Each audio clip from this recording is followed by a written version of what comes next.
In the beginning of all things, Norse mythology tells us, there existed only the vast and formless void, known as Ginnungagap. This primordial emptiness lay at the heart of creation, flanked by two opposing realms. To the north was Niflheim, a cold and mist-laden land of ice, and to the south lay Muspelheim, a fiery realm inhabited by blazing fire giants. The dynamic interplay between these two extremes set the stage for the birth of the cosmos. Ginnungagap, this yawning chasm of emptiness, was a realm of potential, a blank slate waiting for the forces of creation to coalesce.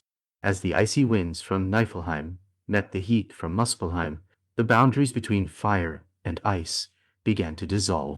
This elemental clash gave birth to something extraordinary. From the melting ice emerged Ymir, the first living being, known as the primordial giant. Alongside Ymir emerged the cosmic cow Audhumla, who played a vital role in nurturing and sustaining life in this new world.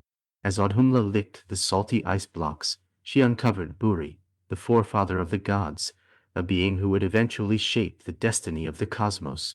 Ymir, from whose body the world would be fashioned, was a colossal giant and a being of chaos.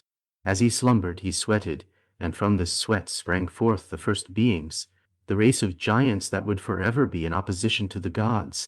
Ymir's existence underscores a central theme in Norse myth, the idea that life often arises from chaos, and order must be established through struggle.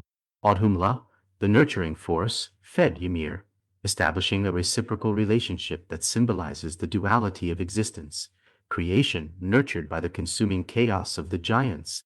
The necessity of balance becomes evident as Ymir's presence loomed large, foreshadowing the conflicts that would arise between divine beings and their primal counterparts.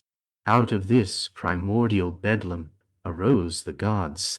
The three sons of Biri, Odin, Vili and Ve, emerged to take their rightful place within this universe. Witnessing the chaos that Ymir represented, they resolved to bring order to the cosmos. In an act of formidable courage, the brothers confronted Ymir, ultimately slaying him and reclaiming the material needed to forge a new world. This powerful act of creation carries significant symbolism, representing not only the triumph of order over chaos, but also the cyclical nature of death and rebirth. The gods used Ymir's body as a canvas for their creation, each part becoming an essential element of the world. With Ymir defeated, the brothers proceeded to sculpt the world. From Ymir's flesh, they crafted the earth, a foundational element upon which life would flourish. To create the seas, they drained Ymir's blood, forming rivers and oceans that would cradle both the realms inhabited by creatures and the realms of the gods. The majestic sky was formed from Ymir's skull, lifted high above the world, and held up by four dwarfs named Nordri, Sudri, Ostri, and Vestri, each representing cardinal directions. The realm known as Midgard, or the Middle Earth, took shape, a domain meant for humankind. Midgard was crafted as a protective bastion, a bridge between the divine and the mortal, with the gods ensuring the safety of their human creations. This shaping of the world illustrates the interconnectedness of all beings, where gods, giants, and mortals coalesce within a single coherent universe. Thus, the creation of the world, in Norse mythology, reveals not only the powerful acts of divine beings, but also a profound narrative about the cyclical nature of life, the struggle against chaos, and the interconnectedness of existence.